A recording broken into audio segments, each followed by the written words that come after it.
Assalamualaikum warahmatullahi wabarakatuh. Selamat sore Pak Sparta. Selamat sore teman-teman semua. Kami dari kelompok satu ingin mempresentasikan chapter 8 tentang revenue. Di sini ada novel Yasar Dipanegara dengan NIM 2020 12 11 048. Ada saya sendiri Nur Aziza dengan NIM 2020 12 11 053 dan ada Vini Manik dengan NIM 2020 12 11 dan 11 061.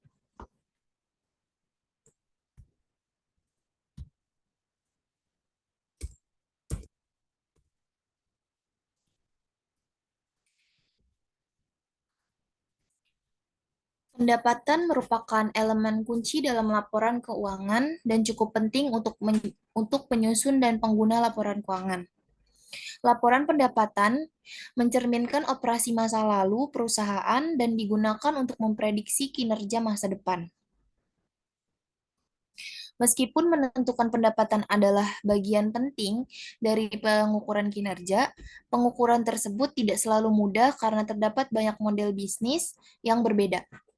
Dalam bab ini akan dilihat mengenai sifat pendapatan yang berkaitan dengan definisi, pengakuan, dan pengukuran.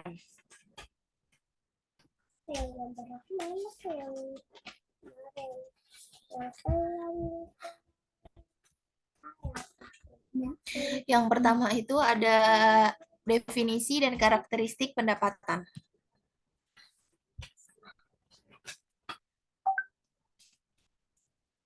Pendapatan adalah kunci utama dan dasar akuntansi dalam melaporkan aktivitas perusahaan. Oleh karena itu, pengertian pendapatan itu sendiri sangatlah penting. Kita tahu bahwa pendapatan adalah kenaikan bersih nilai aset dan modal yang akhirnya akan dihubungkan dengan kas. Dalam aktivitas utama operasi bisnis, arus kas utamanya disusun berdasarkan produksi dan penjualan output yang dihasilkan perusahaan. Oleh karena itu, kita dapat mengidentifikasi dua aliran kas uang terhubung dalam kegiatan operasi utama perusahaan, yaitu secara fisik dan secara monetary. Aliran secara fisik melibatkan kegiatan produksi dan penjualan output perusahaan. Aliran secara moneter melibatkan kegiatan-kegiatan yang memberi pengaruh terhadap kenaikan nilai dari suatu perusahaan. Dalam pembahasan tentang pendapatan, Patton dan Littleton mengacu pada kedua aliran fisik dan moneter. Mereka menyebutkan bahwa pendapatan produk perusahaan merupakan aliran fisik dari kegiatan produksi output yang dilakukan oleh perusahaan. Mereka menambahkan bahwa aliran moneter merupakan pendapatan yang direpresentasikan dengan aliran dana dari pelanggan. Dengan demikian, kita dapat menyimpulkan bahwa pendapatan adalah hubungan antara kegiatan moneter yang menaikkan nilai perusahaan yang berasal dari kegiatan produksi dan penjualan output yang dihasilkan oleh perusahaan.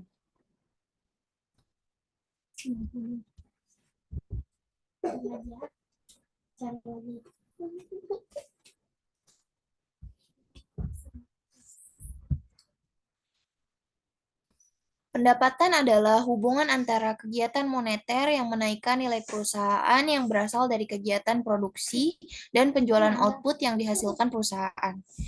Pengertian tentang pendapatan itu sendiri ada beberapa macam. Berikut ada beberapa pandangan yang menegaskan arti konseptual dari pendapatan.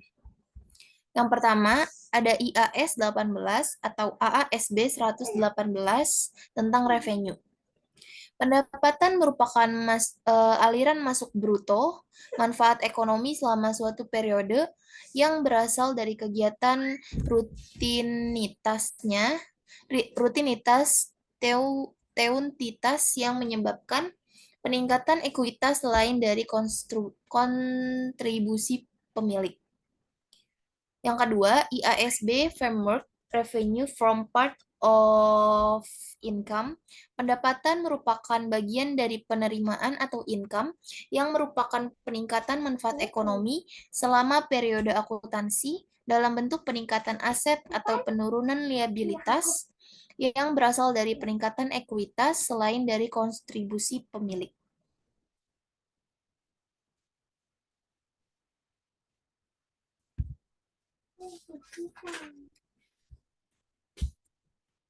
Yang ketiga, menurut Fasby, pendapatan merupakan aliran masuk atau peningkatan aset atau penurunan liabilitas, atau kombinasi keduanya, dalam suatu periode yang berasal dari penyerahan atau produksi barang atau jasa, atau aktivitas lain yang merupakan kegiatan utama entitas. Behavioral Review of Revenue, Patten dan Littleton menyatakan bahwa pendapatan menunjukkan prestasi terhadap perusahaan. Pendapatan merupakan ukuran kinerja kotor entitas sebagai keuntungan bisnis. Beban dilihat sebagai perwakilan dari upaya perusahaan. Kemudian, dicocokkan hasil pendapatan dan beban dalam laporan laba sebagai pencapaian bersih dari perusahaan. Ini adalah pandangan perilaku pendapatan, beban, dan keuntungan. Sedangkan menurut Bedford, pandangan operasional pendapatan dan pusat laba, di mana laba didefinisikan dalam operasi tertentu, dilakukan oleh entitas, bukannya hanya oleh penerapan metode akuntansi. Laba timbul hanya dari kegiatan yang berasal dari operasi bisnis. Operasi bisnis umum yang ditetapkan oleh Bedford adalah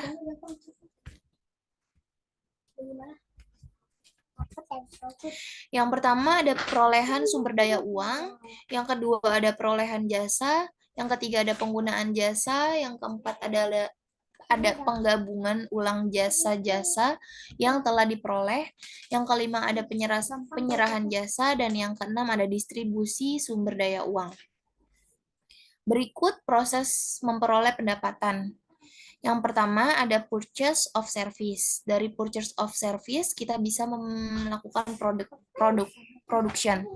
Yang ketiga storage of product. Kita bisa menyiapkan tempat penyimpanan produk itu. Terus sell on credit. Selanjutnya ada collection of cash. Kita menarik uang cashnya. Terus warranty. Menurut Myers, konsep pendapatan dan profit berhubungan dengan keputusan atau kegiatan kritis tertentu yang dibuat oleh manajer. Profit diperoleh ketika pengambilan keputusan kritis atau melakukan tugas yang paling sulit dalam suatu siklus transaksi yang lengkap. Teori Mayer ini membantu akuntan dalam menentukan kapan pengakuan pendapatan. Yang selanjutnya ada pengakuan pendapatan.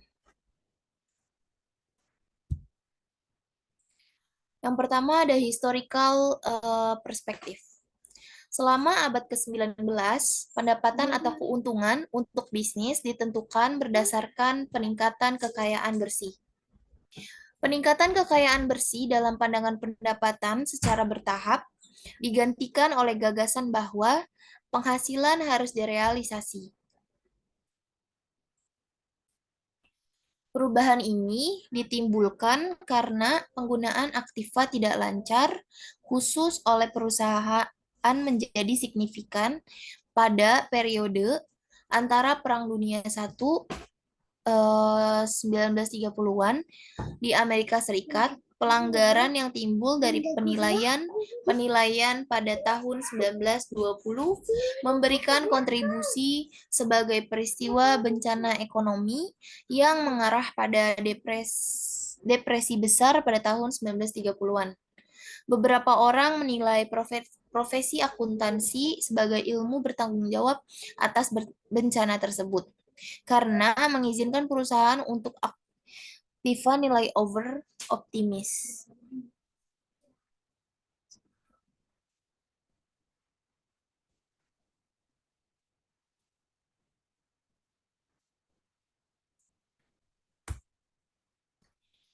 Income atau profit bagi entitas bisnis ditentukan berdasarkan konsep peningkatan dalam kekayaan bersih yang dilakukan baik melalui kebijakan akuntansi, penggantian, atau dengan penilaian aset secara periodik atau Chatfield. Yang selanjutnya ada kriteria for revenue recognition. Peristiwa yang dijelaskan di atas akuntan dibuat sadar akan kebutuhan untuk bukti objektif yang cukup untuk mendukung setiap perubahan nilai. Jika harus dicatat sebagai pendapatan, pengakuan pendapatan dapat terjadi pada beberapa tahap dalam operasi perusahaan atau pendapatan siklus. Kita perlu merumuskan kriteria untuk membantu kita memutuskan apa yang cukup dari bukti objektif, yaitu kita perlu mengetahui jenis bukti yang kita butuhkan sebelum kita memiliki keyakinan dalam jumlah tertentu. Dalam jumlah tertentu terhadap pendapatan atau keuntungan. Kriteria pengakuan didasarkan pada keinginan untuk kedua informasi akuntansi yang relevan dan handal, tetapi secara tradisional, penekanan ditempatkan pada yang terakhir.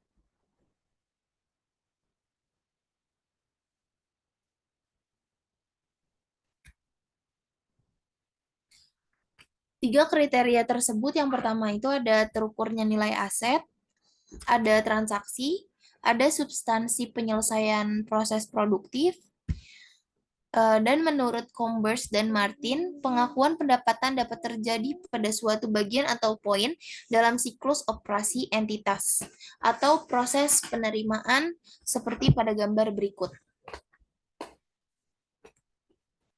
Selanjutnya akan dijelaskan oleh Naufal.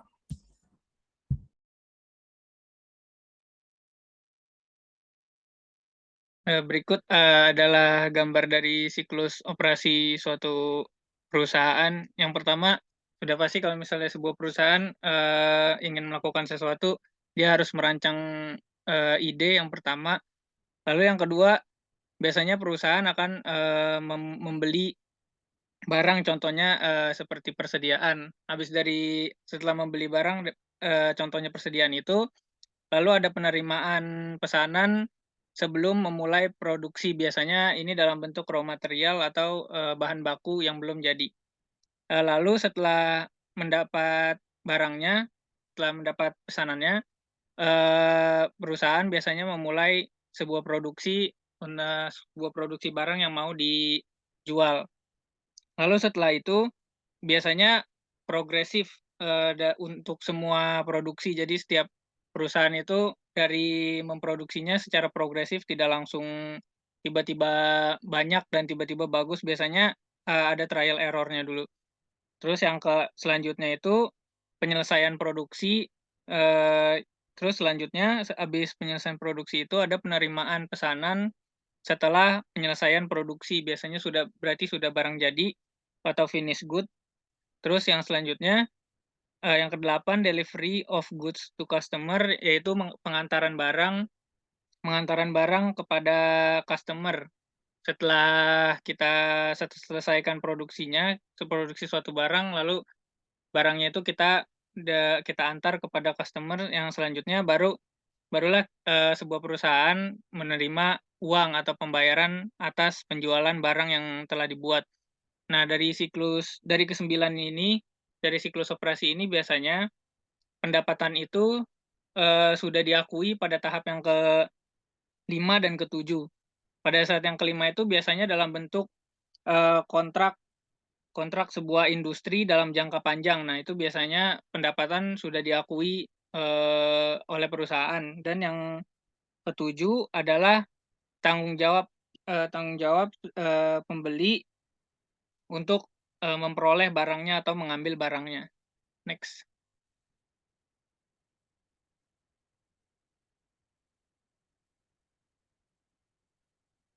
Yang selanjutnya ini ada analisis kriteria untuk pengakuan pendapatan. Jadi untuk mengakui pendapatan ada beberapa analisis terlebih dahulu yang harus dilakukan.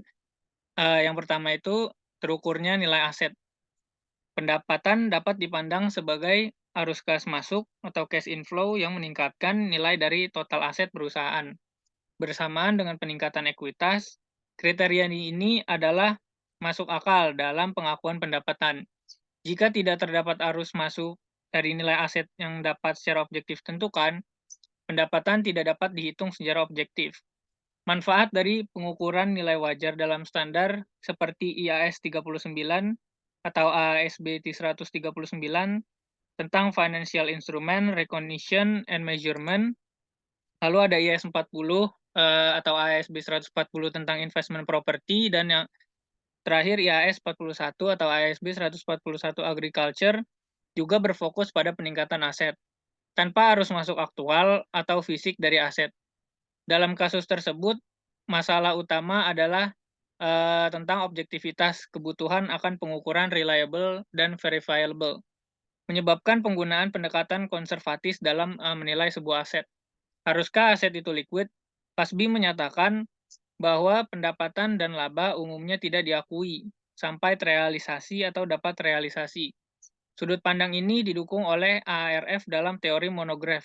Nomor 3, istilah terrealisasi berarti bahwa aset yang diterima adalah tunai atau klaim menjadi tunai dan dapat terrealisasi. Berarti aset yang diterima dengan segera dapat dikonversi untuk mengetahui jumlah tunai atau klaim menjadi tunai. Next. Oh, sorry, yang sebelumnya. Slide sebelumnya. Nah, ini ada kolektibilitas. Sebuah aspek dari kriteria terukurnya adalah apakah kolektibilitas dari kas cukup terjamin. Terukurnya nilai aset berkaitan dengan kolektibilitasnya. Kolektibilitas berkaitan dengan judgement atau penilaian. Biasanya didasarkan pada pengalaman sebelumnya atau historis perusahaan. Semakin panjang periode penagihan, semakin tidak pasti semua uang dapat terkumpulkan atau piutang tidak dapat tertagih.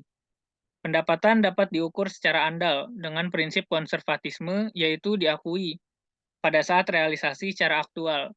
Namun, pada akuntansi nilai wajar, perubahan nilai aset akan dicatat sebagai beban dan atau pendapatan karena menahan aset.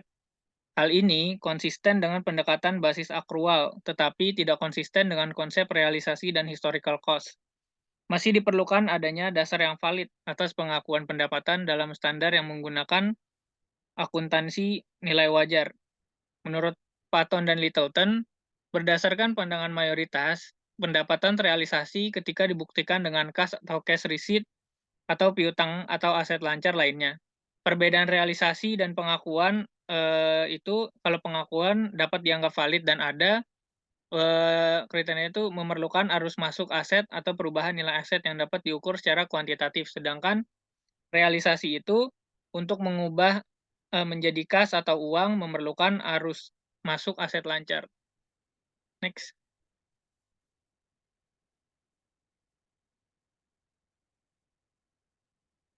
Aspek kriteria measurability adalah terjaminnya collectability kas yang tergantung dari pertimbangan manajer. Biasanya berdasarkan pengalaman terdahulu. Combes dan Martin berpendapat bahwa measurability dan performance merupakan kondisi yang harus dipenuhi untuk mengatasi ketidakpastian pengakuan atau bias. Measurability berhubungan dengan kemampuan yang objektif untuk menentukan nilai penjualan. Objektif di sini dapat diartikan tidak bias dan dapat dibuktikan oleh investigator kompeten lainnya. Sementara permanens memiliki makna bahwa sekali diakui maka tidak ada alasan lagi untuk membalik akun pendapatan. Next.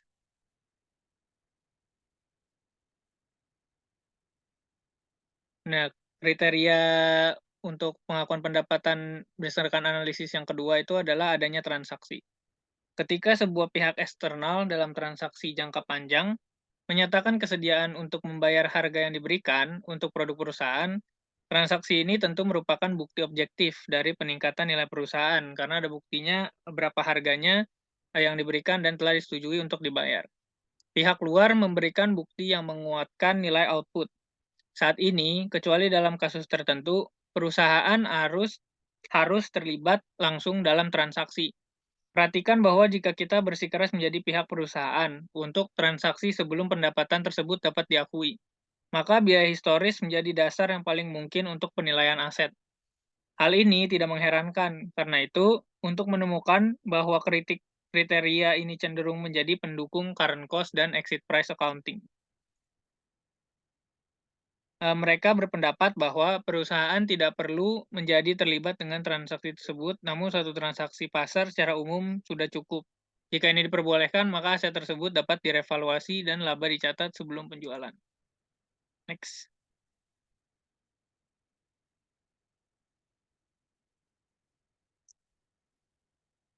Nah, ketika sebuah pihak eksternal dalam transaksi jangka panjang menyatakan kesediaan untuk membayar harga yang diberikan, untuk produk perusahaan, transaksi ini tentu merupakan bukti objektif dari peningkatan nilai perusahaan. Pihak luar memberikan bukti yang menguatkan nilai output. Next.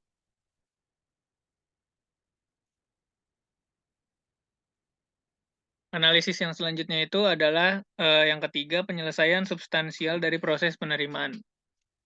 Kriteria ini tidak secara eksplisit dinyatakan dalam kerangka, berfokus pada pengertian bahwa pendapatan tidak dihasilkan atau diperoleh sampai perusahaan telah melakukan sebagian besar kegiatan yang perusahaan memperoleh pendapatan.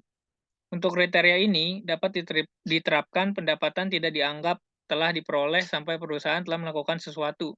Contohnya, itu sebagai penandatanganan kontrak di kebanyakan kasus tidak menciptakan pendapatan karena tidak ada kinerja yang dilakukan oleh penjual, karena baru menandatangani kontrak, belum terjadi produksi atau pembelian atau transaksi. Ketika sebagian besar operasi yang merupakan proses penerima telah dilakukan oleh perusahaan, maka biaya yang terkait dengan operasi juga dapat ditentukan. Biaya total dapat dipastikan dengan sedikit ketidakpastian, karena apapun masa depan yang mungkin terjadi dapat dengan mudah diperkirakan. Salah satu tokoh menyatakan bahwa, yaitu Meyers, menganggap masalah penyelesaian pendapatan ini dengan menganjurkan suatu kriteria. Next.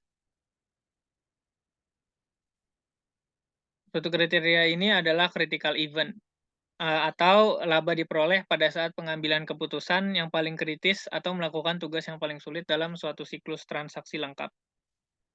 Pendapatan tidak dihasilkan atau diperoleh sampai perusahaan telah melakukan sebagian besar kegiatan yang memperoleh pendapatan. Pendapatan tidak dianggap telah diperoleh sampai perusahaan telah melakukan sesuatu. Sebagai contohnya, penandatanganan kontrak di kebanyakan kasus tidak menciptakan pendapatan karena tidak ada kinerja yang dilakukan oleh penjual. Next. Yang selanjutnya itu ada learning objektif ketiga, yaitu pengukuran pendapatan. Next.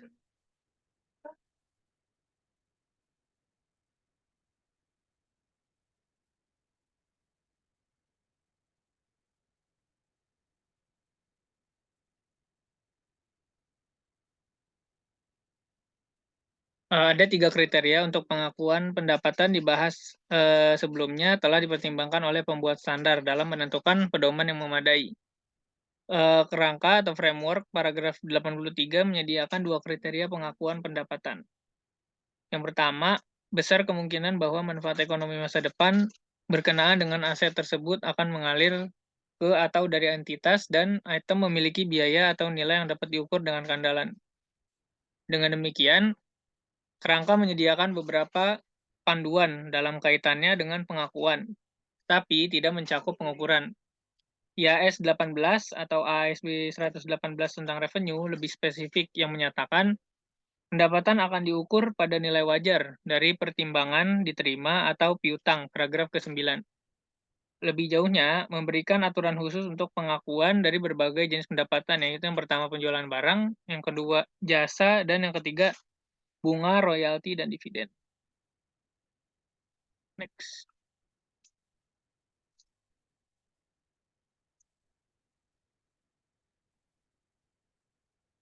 Penjualan barang. Dari perspektif teoritis penjualan paling memenuhi ketiga kriteria umum pengakuan atau terukurnya nilai aset, adanya suatu transaksi, dan penyelesaian proses penerimaan. Tercantum dalam bagian sebelumnya, oleh karena itu, penjualan pada proses penerimaan dipilih karena umumnya waktu yang paling tepat untuk mengakui dan mencatat pendapatan karena memenuhi kriteria untuk pengakuan. Pada saat penjualan, sebuah transaksi dilakukan. Penjual menerima aset terukur dan proses penerimaan secara substansial telah selesai.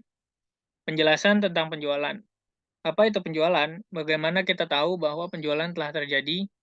Menggunakan hukum sebagai panduan yang biasanya disebut sebagai penjualan adalah bahwa barang telah diserahkan oleh penjual ke pelanggan atau jasa telah diserahkan. Seperti yang dinyatakan oleh Marlin, bukti pasti dari suatu pendapatan sering terdiri dari suatu transaksi penjualan eksternal, sehingga biasanya pendapatan tidak bisa diakui sebelum penjualan. Selanjutnya akan dibacakan oleh Vidi.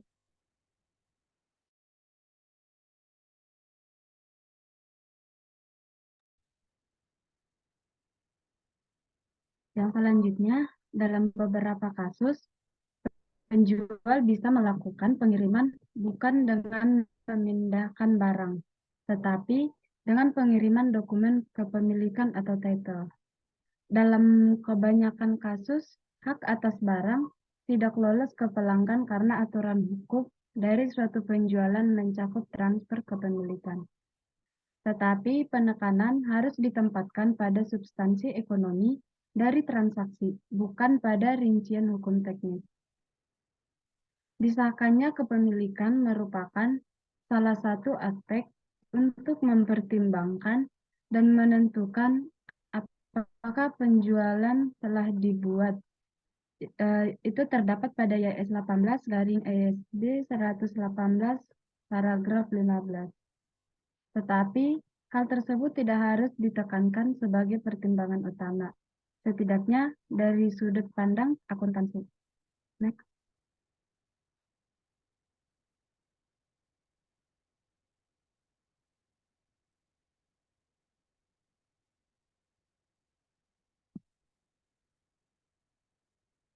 Next ya.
Yang selanjutnya itu pengecualian untuk dasar penjualan. Terdapat situasi di mana pendapatan diperbolehkan atau harus dicatat selain pada waktu penjualan. Ada 3 pengecualian terhadap prinsip pengakuan penjualan, yaitu yang pertama ada pendapatan yang diakui selama produksi. Yang kedua, pendapatan yang diakui pada akhir produksi. Yang ketiga, pendapatan diakui pada saat kas diterima setelah penjualan dibuat. Karena kebutuhan untuk prinsip pengakuan didasarkan pada permintaan untuk tujuan pembuktian. Pengecualian berkaitan dengan ketidakcukupan bukti selama penjualan atau pada saat penjualan. Pengecualian terhadap aturan umum berkaitan dengan dasar penjualan yang dapat atau harus digunakan hanya di bawah kondisi tersebut di atas.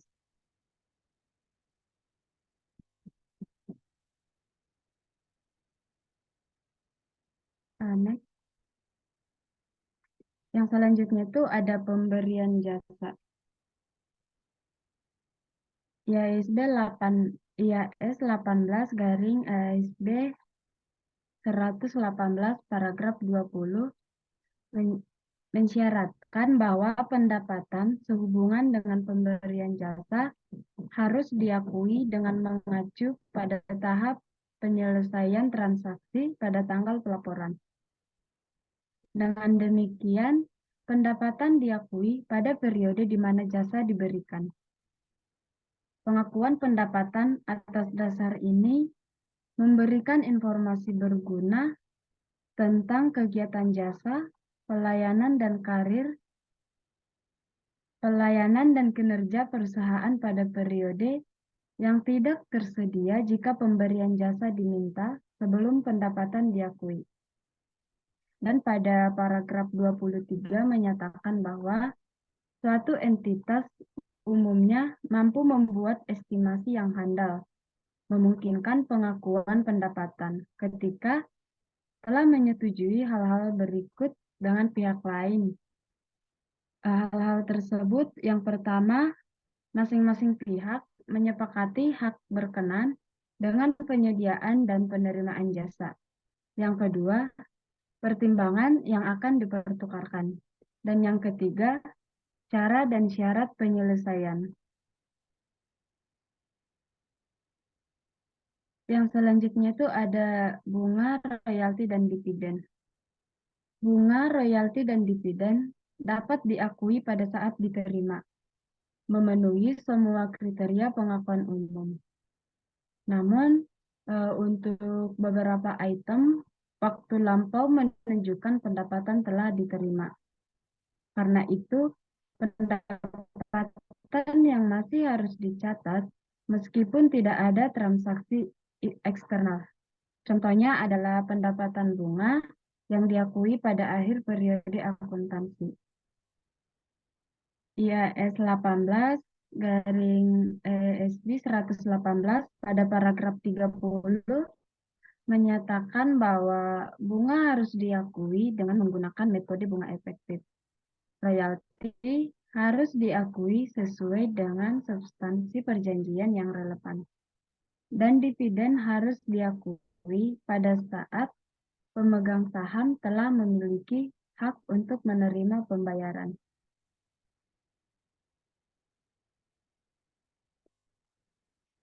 Next. Yang selanjutnya itu learning objective 4, tantangan bagi penetapan standar akuntansi tentang pendapatan.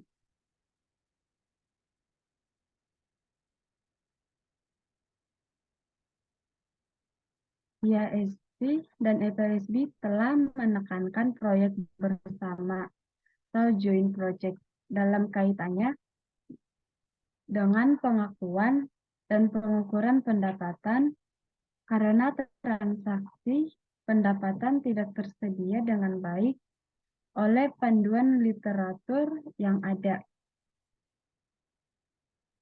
Selain itu, transaksi menjadi lebih kompleks.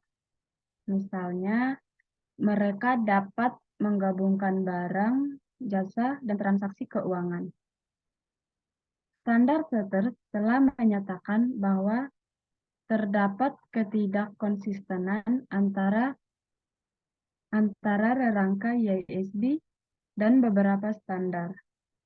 Misalnya, kriteria pengakuan dalam rerangka.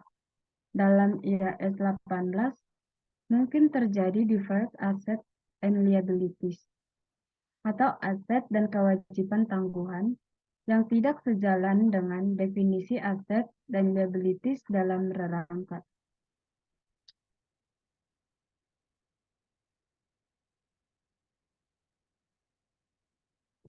Selanjutnya, standar tidak menangani dengan baik dengan transaksi yang melibatkan komponen atau penyusunan multi-elemen pendapatan.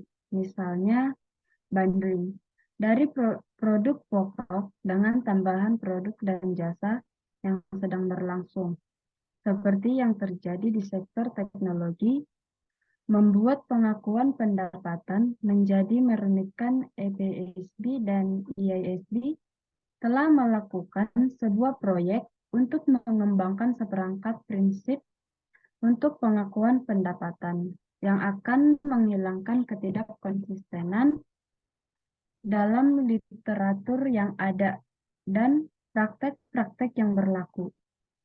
Proyek ini menangani isu-isu kunci yang mendasari konseptual pelaporan keuangan,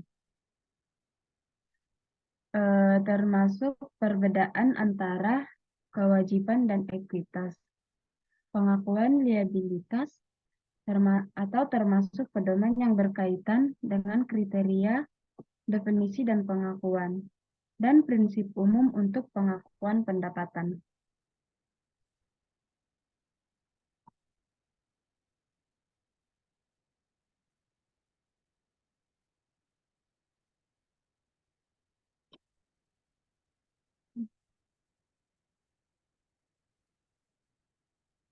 Yang selanjutnya FASB dan IASB telah mengajukan prinsip-prinsip dasar berikut ini untuk pengakuan dan pengukuran pendapatan. Sebuah pelaporan entitas harus mengakui pendapatan dalam periode akuntansi, di mana mereka muncul dan mengukur mereka sebesar nilai wajarnya pada tanggal tersebut. Jika dapat menentukan keterjadian dan pengukurannya dengan keandalan yang cukup. Yang kedua itu ada pelaporan entitas harus mengukur pendapatan yang timbul dari peningkatan aset atau penurunan kewajiban atau kombinasi dari keduanya pada nilai wajar.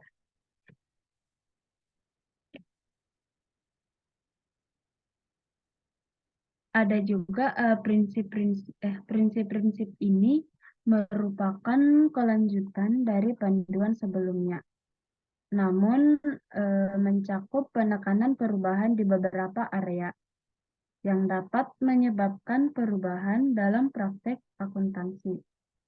Sebagai contohnya itu yang pertama ada pendapatan diakui dalam periode yang timbul. Terdapat penekanan pada waktu pengakuan pendapatan, bukan pada realisasi pendapatan. Yang kedua itu pendapatan muncul dari peningkatan aset atau penurunan kewajiban. Pendapatan merupakan hasil dari perubahan nilai aset yang terjadi dalam siklus produksi dan dari kepemilikan aset, yaitu dari pengukuran kembali. Kedua unsur pendapatan tersebut termasuk dalam pengukuran pendapatan komprehensif.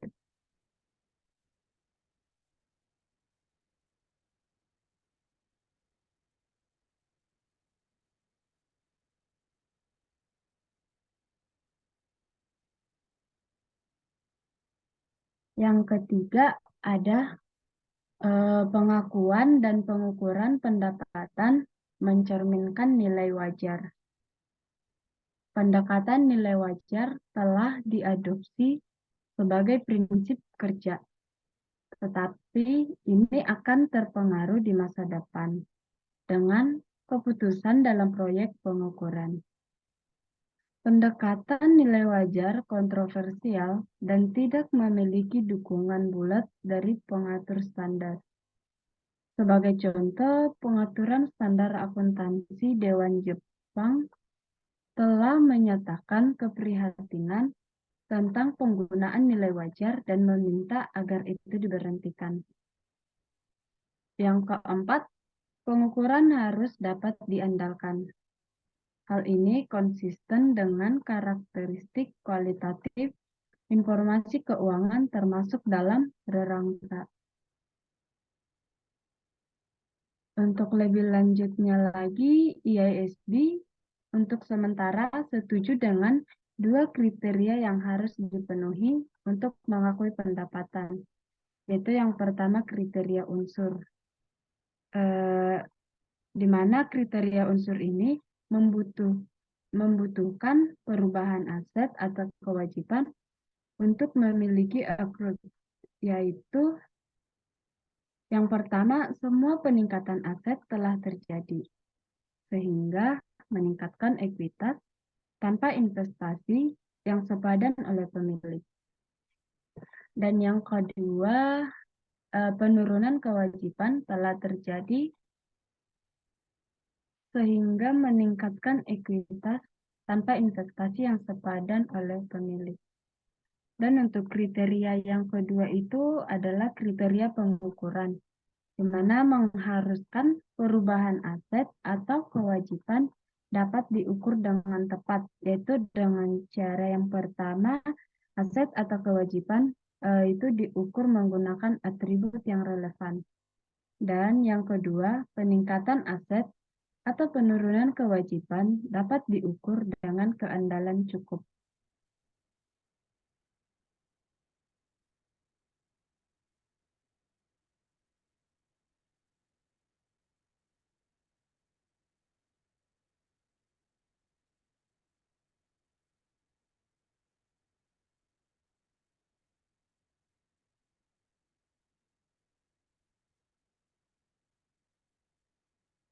Yang selanjutnya ada pengukuran nilai wajar.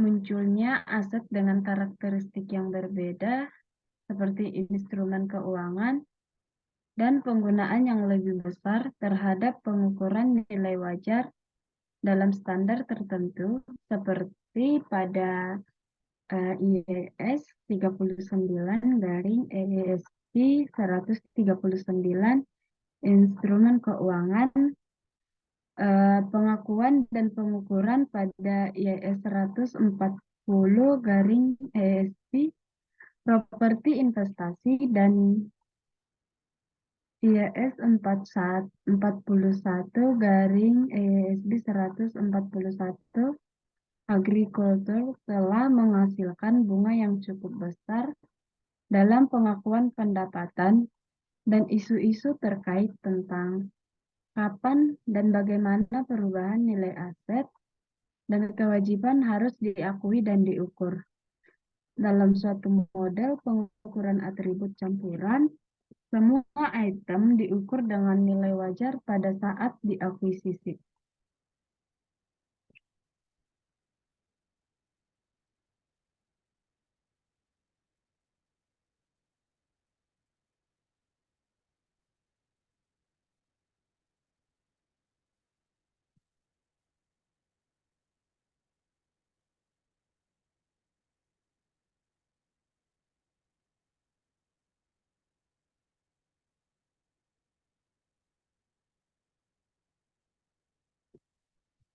Yang selanjutnya itu penyajian statement keuangan. IASB memiliki proyek bersama dengan FASB dengan kaitannya dengan penyediaan statement keuangan.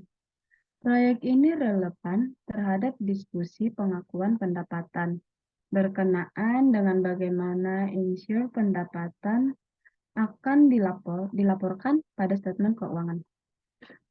Proyek tersebut menekankan standar penyajian informasi dalam statement keuangan yang kemudian akan bermanfaat untuk menilai kinerja dan posisi dari entitas. Proyek juga mencakup berkaitan dengan penyajian statement keuangan dari setiap perubahan pengakuan aset dan liabilitas dari transaksi atau peristiwa lain, kecuali berkenaan dengan transaksi dengan pemilik.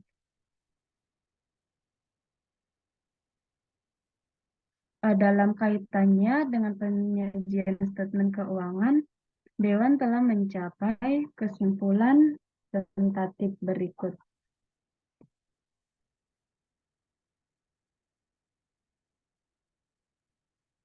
Yang pertama ada in all-inclusive single income statement. Ini adalah perubahan dari praktik sebelumnya, di mana laporan laba rugi berbentuk multiple telah disajikan. Setiap perubahan aset dan liabilitas akan ditunjukkan dalam statement keuangan. Sementara di masa lampau hanya beberapa item yang dimasukkan dalam laporan laba rugi.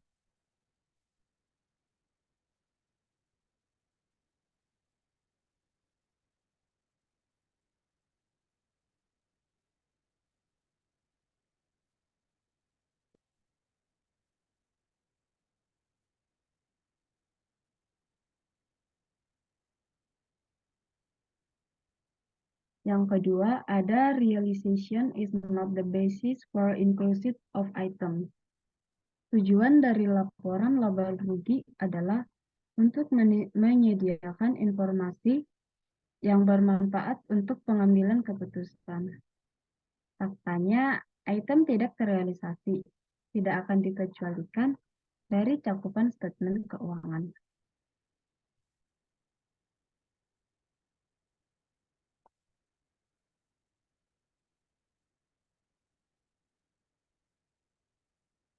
Yang ketiga ada separate disclosure of performance and measurement. Laporan laba rugi akan membedakan antara arus pendapatan dan penyesuaian penilaian.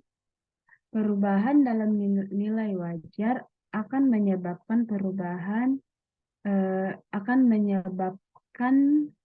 tiga perubahan. Yang pertama, kinerja selama periode, perubahan kondisi ekonomi, dan perubahan dalam ekspektasi pasar.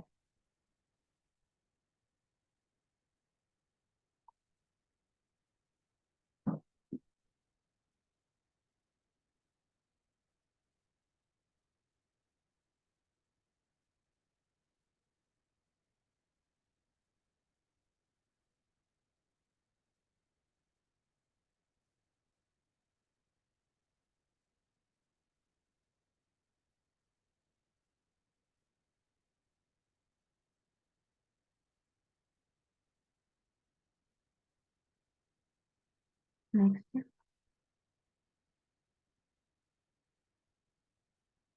Yang selanjutnya, learning objective 5, isu pendapatan bagi auditor.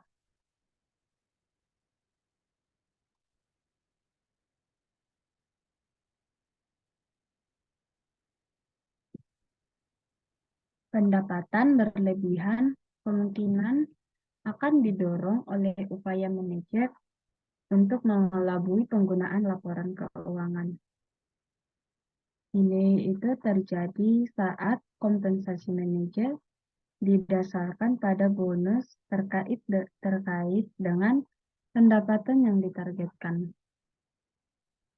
Manajer dengan sejarah mencapai perkiraan keuntungan agresif atau tidak realistis mungkin memanage laba.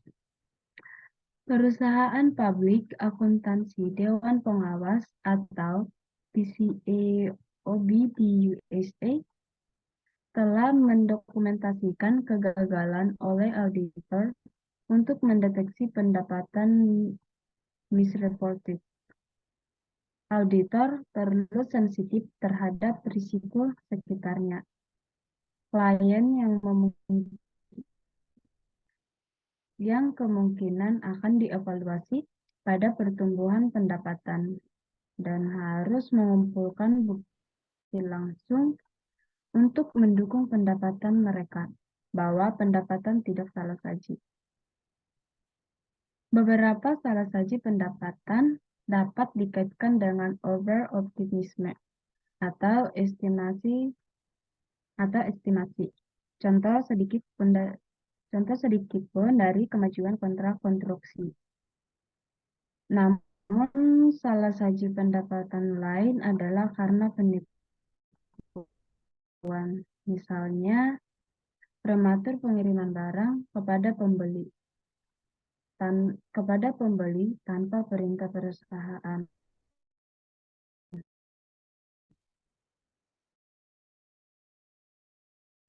Atau backdating penjualan yang dibuat di bagian awal periode akuntansi.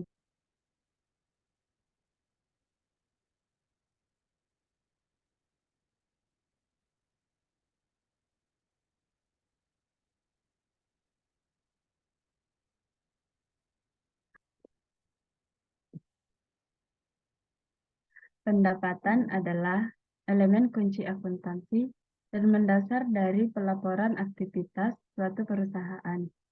Jadi definisinya sangatlah penting.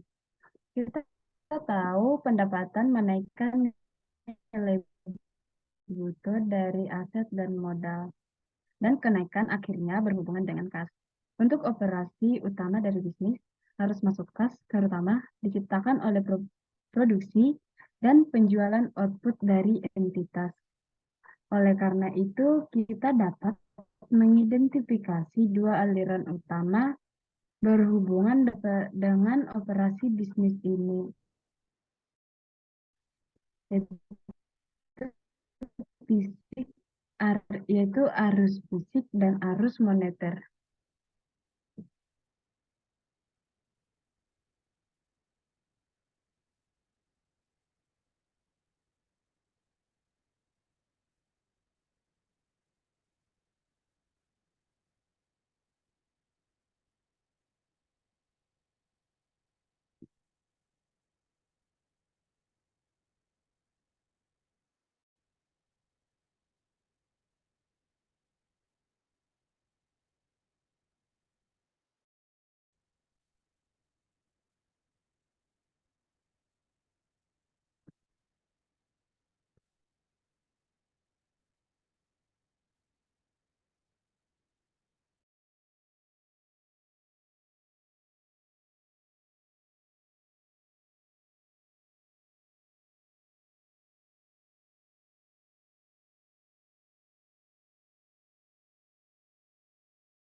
Untuk tambahan ini juga ada macam-macam pendapatan dalam berbagai jenis usaha. Yang pertama itu ada perusahaan industri, di mana perusahaan industri atau perusahaan manufaktur itu eh, perusahaan yang mengelola atau memproduksi bahan bakunya menjadi bahan jadi dan itu akan dijual kepada konsumen.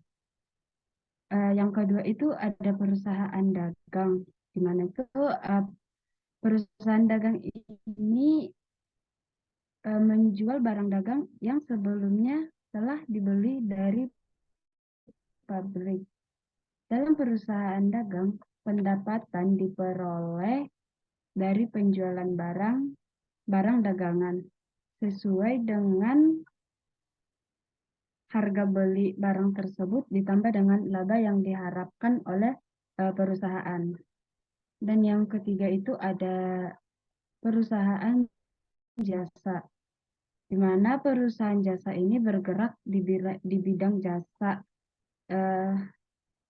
dan memberikan jasa kepada konsumen dan memperoleh imbalan berupa pendapatan dari jasa yang telah diberikan.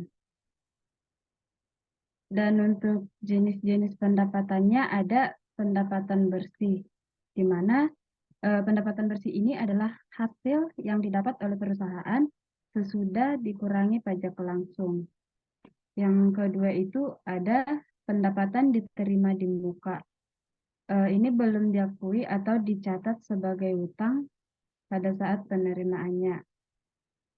Dan jenis pendapatan ini baru akan diakui sebagai pendapatan jika perusahaan telah menyelesaikan kewajibannya berupa pengiriman barang atau penyerahan jasa kepada pihak yang bersangkutan pada waktu yang akan datang. Ini dapat diakui secara bertahap sesuai dengan penyelesaian kewajiban oleh perusahaan. Yang ketiga itu ada pendapatan lain-lain. Pendapatan ini berasal dari sumber-sumber di luar kegiatan utama perusahaan. Tidak termasuk dalam pendapatan yang berasal dari operasi, contohnya bunga, sewa, dividen, dan laba penjualan aktiva tetap. Yang keempat ada juga pendapatan permanen. Itu adalah penghasilan rata-rata yang diharapkan dalam perusahaan selama perusahaan tersebut berdiri. Yang selanjutnya pendapatan uang, yaitu penghasilan rumah tangga konsumsi atau rumah tangga produksi dalam suatu bentuk kesatuan moneter. Yang keenam, pendapatan usaha, yaitu pendapatan yang dihasilkan dari kegiatan usaha utama perusahaan. Terus yang selanjutnya yang ketujuh, ada pendapatan yang masih harus diterima, di mana pendapatan ini adalah jenis penghasilan yang masih harus diterima adalah yang sudah dihasilkan atau earned. Walaupun piutang yang bersangkutan belum jatuh tempo atau belum saatnya ditagih.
Yang selanjutnya itu pendapatan ini juga akan pendapatan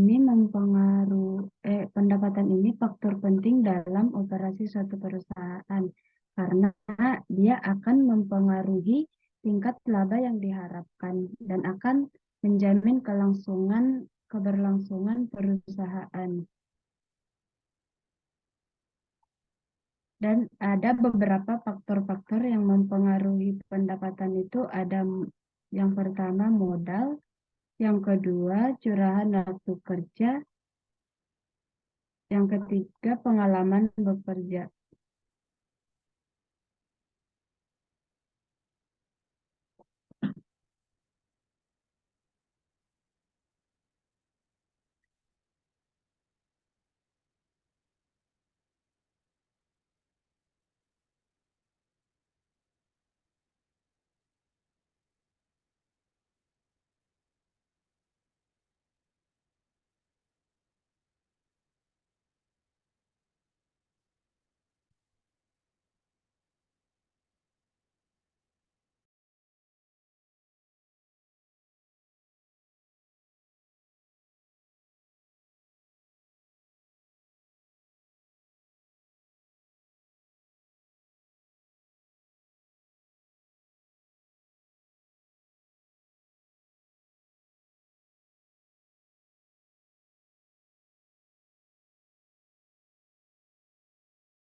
Sekian presentasi dari kami.